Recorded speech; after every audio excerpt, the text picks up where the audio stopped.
Hello everyone, আসসালামু আলাইকুম। কাছের ও দূরের যেখান থেকে আমার এই ভিডিওটি দেখছো সবাইকে জানাই শুভেচ্ছা। আশা করি আল্লাহর রহমতে সবাই ভালো আছো। আমি আলহামদুলিল্লাহ সকলের দোয়া আল্লাহ পাকের ইচ্ছায় ভালো আছি। অনেকদিন পরে চলে আসলাম তোমাদের মাঝে নতুন একটি ভিডিও নিয়ে। আশা করি আমার পুরো ভিডিওটি দেখবে, আর দেখতে দেখতে যদি কোথাও একটু ভালো লাগে তবে অবশ্যই একটি লাইক দিয়ে চ্যানেলটা সাবস্ক্রাইব করে আমার ছোট্ট চ্যানেলের পাশে থাকার অনুরোধ রইল। আর অলরেডি যারা আগে থেকে চ্যানেলটা সাবস্ক্রাইব করে রেখেছো তাদেরকে জানাই অসংখ্য ধন্যবাদ। কথা বলতে বলতে অনেক দূর চলে আসলাম, বলা হলো না আজকে কোথায় যাচ্ছি। চলে আসলাম বেনাপোল বর্ডারে।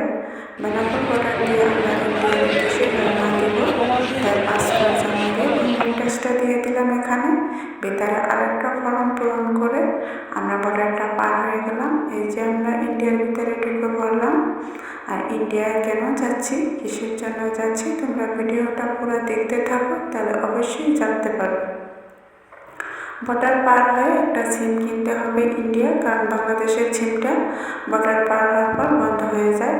তাই মোবাইল সিমটা কিনে আমরা এখন রওনা দিব বনগাঁর উদ্দেশ্যে, বনগাঁ ট্রেন স্টেশনে। বনগাঁ থেকে আমরা শিয়ালদার উদ্দেশ্যে ট্রেনে উঠে পড়ব। তারপর আমরা হাওড়া গিয়ে আমাদের গন্তব্য স্থানে রওনা দেব। সব কিছু দেখতে থাকো একে একে। তাই একটা গাড়ি নিয়ে নিলাম শিয়ালদা স্টেশনে যাওয়ার জন্য। এই পথ এখন আমার কাছে খুবই চেনা। একদিন এই পথ খুবই অচেনা ছিল। একে একে আমরা 4 বার এই পথে যাতায়াত করেছি, তাই পথটা এখন খুব পরিচিত হয়ে গেছে। আজ থেকে 3 বছর আগে আমার মা হার্ট ব্লক হয়ে যায়, আর আমার মা ট্রিটমেন্টের জন্য আমি তাকে ইন্ডিয়া নিয়ে আসি। সেই থেকে আমাদের ইন্ডিয়া যাত্রা শুরু। এখন থেকে প্রতি বছর একবার চেক আপ করার জন্য আসি। সবাই দোয়া করবে আমার মায়ের জন্য, আমার মা যেন সুস্থ থাকে।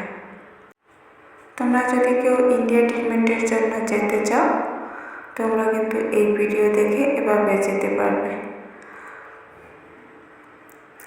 আমার কাছে কিন্তু এই জায়গাগুলো খুব অপরিচিত ছিল, অচেনা ছিল। আমি কিন্তু প্রথমবার আমার মাকে নিয়ে একাই এসেছিলাম।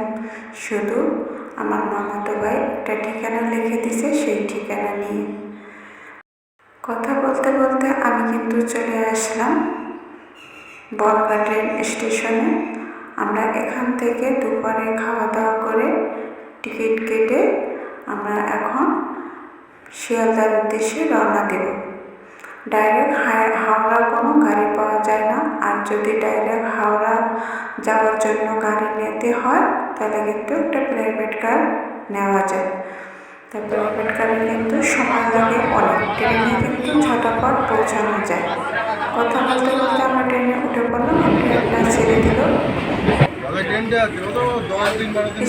স্টেশনে লোক নামা ওঠা করে। তারপর আমরা দেখতে দেখতে চলে আসলাম শিয়ালদা। শিয়ালদা এসে নেমে কোনো ভিডিও করা হয়নি, কারণ খুব তাড়াহুড়োর ভিতরেই ছিলাম।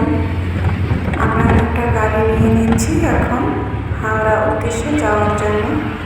এখান থেকে আমরা গাড়িতে করে হাওড়া চলে যাবো। আর এগুলো চলছে না, বিল্ডিংটা এটাই হচ্ছে শিয়ালদা স্টেশন।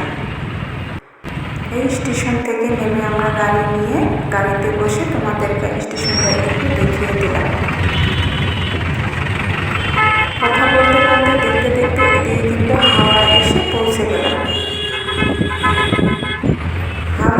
হাওড়া স্টেশনে এসে আমরা যে ট্রেনে উঠবো ওই ট্রেনটা 21 নম্বর প্ল্যাটফর্মে আছে, তাই ওইদিকে গাড়িটা নিয়ে যাচ্ছে। আমরা এখানে নেমে পড়বো 21 নম্বর প্ল্যাটফর্মে গিয়ে। আর ভিডিওটা তোমরা দেখতে দেখতে যারা এ পর্যন্ত এসেছো তারা যদি এখন একটি লাইক দিতে ভুলে গিয়ে থাকো, প্লিজ এখানে একটি লাইক করে দাও। আর ভিডিওটা আমি এখানেই শেষ করব। একই ভিডিওর মধ্যে সব কিছু দেখানো সম্ভব না। পরবর্তী ভিডিওটিতে নিয়ে আসবো আমরা কোনখানে গিয়ে আমরা ট্রিটমেন্ট করি।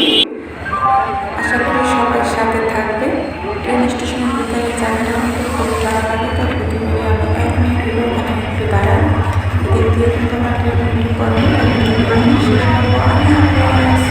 আসসালামু আলাইকুম।